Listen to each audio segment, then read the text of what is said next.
Drift car things. The coilover's in. The switch to off.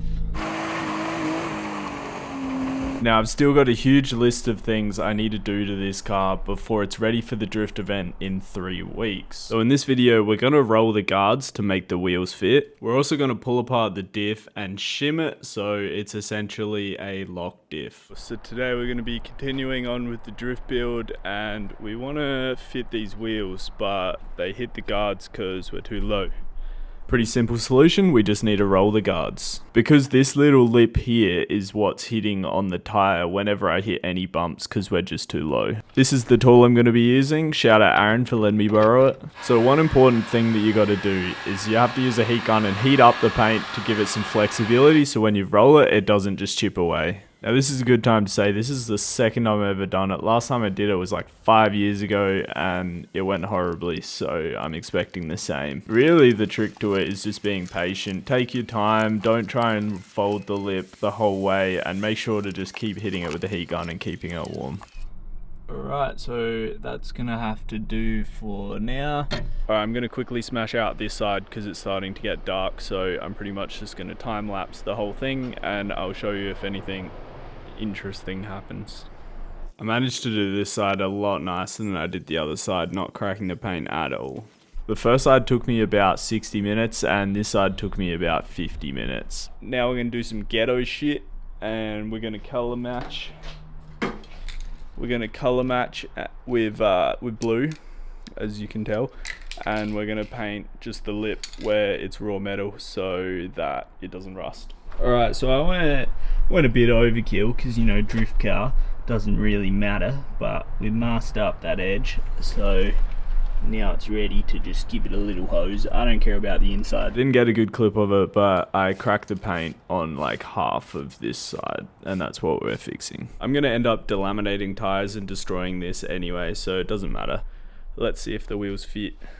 I can't even put it on because the lug nuts, how the wheels sit, I can't get a socket on them, so I gotta find some different lug nuts. Hopefully I have a different kind. Yeah, just as I gave up, I found it was the very last place to look at. It's the wrong thread. Alright, I got a set of lug nuts that came off my old Subaru. They're not actually the work ones, I put work ones on, so let's see if these fit. Got pretty lucky and they do.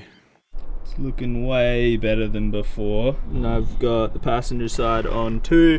I got the front up and I go to fit the front wheel and what the hell is that?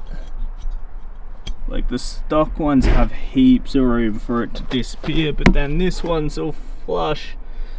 Alright,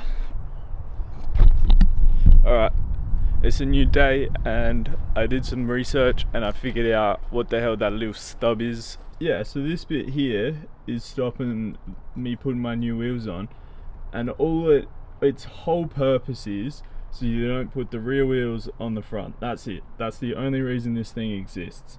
So it's basically just a bolt with a little spacer and you can just remove it and then put the wheels on. So yeah, that's it.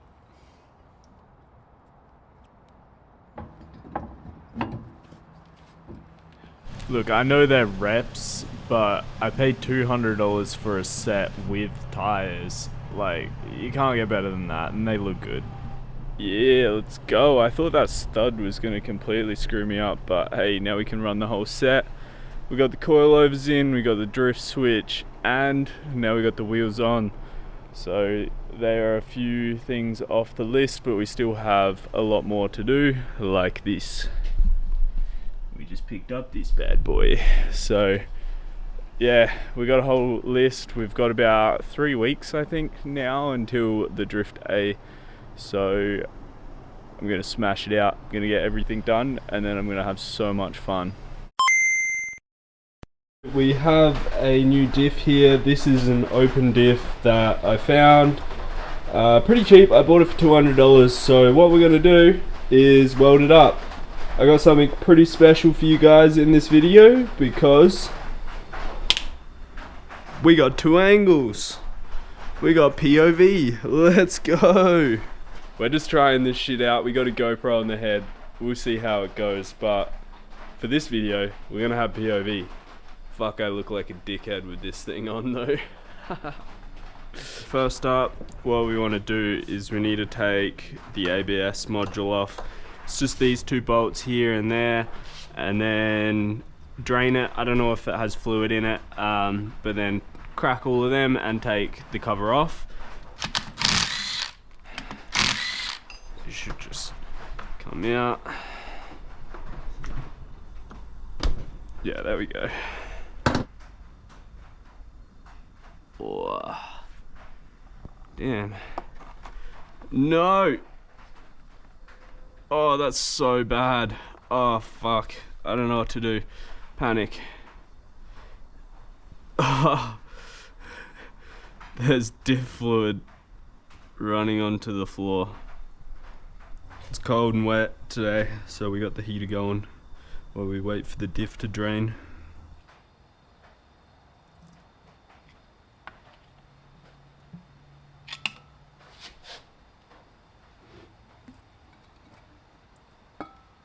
I'm just slowly checking all the gears, looking for any damage, just inspecting. Oh, it's a viscous.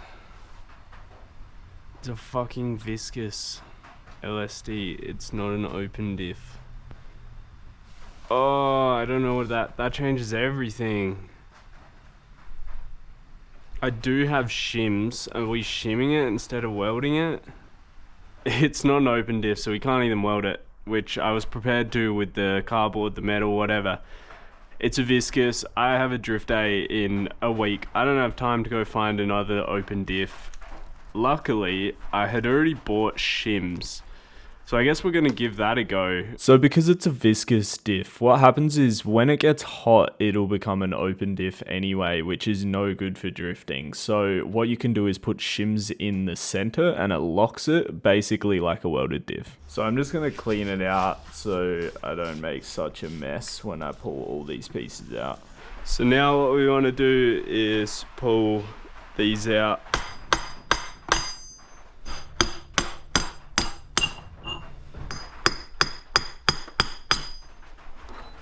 Let's go, we got them out. Now the fun part, take the pumpkin out of it.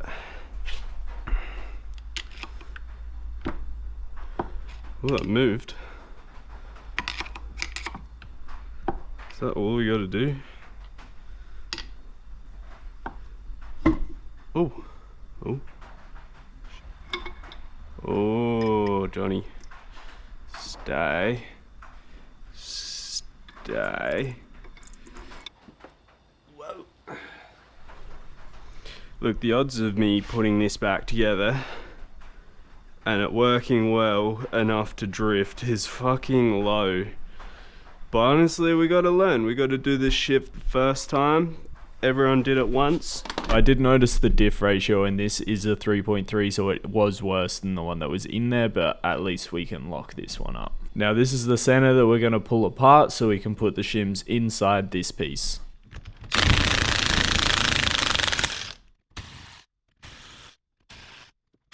They say learn from your mistakes, but I crushed my fingers 3 times doing that. All while building this one diff.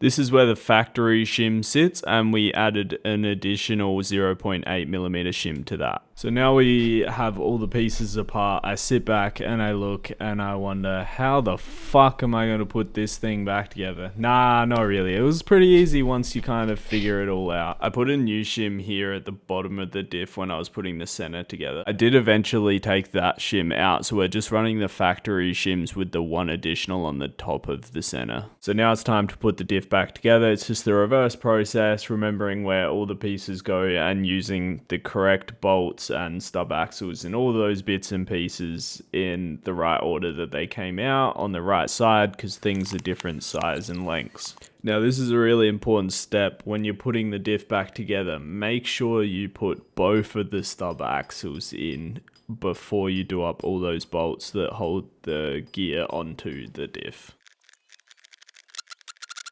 Now that the diff center is shimmed, we just got to put it back into the housing. I only added 2 shims to this diff, making it 1.6 millimeters wider, and it was so much harder to get back in. Rest in peace, block of wood. Now at this point it was getting quite late and I was struggling to get the axles in, but the diff was mostly done, so I just put the last little bits and pieces on and the diff cover just to seal it for the night. Alright, it's the next day and I laid it up so we can use the hoist to get the diff. So we can get the diff into the Z. I'm still not sure if I even finish the diff. I don't know if I need to completely take it back apart and realign the splines. Spoiler alert, I absolutely had to pull it fully back apart and it took me like 3 hours. What a waste of time, but the beautiful part of editing is you don't have to witness that. So as you can see in the pictures, there's 3 gears and they just don't line up properly, so the axles wouldn't go in. I believe that's because I only put 1 axle in when I was putting the center back together instead of both of them. As you can understand, the morale was low, so I didn't really film any of the rebuilding, and I didn't really film putting the diff in it other than a few little clips here. And when we were putting the center back into the housing, I was using that plank that should have died earlier, and a little bark chip went down into the very bottom of the housing and we could not get it back out, so we just decided to run with it in the housing. Bark chip has been recovered out of the diff. Put it back in. You want to hear what the diff sounds like? It's terrible.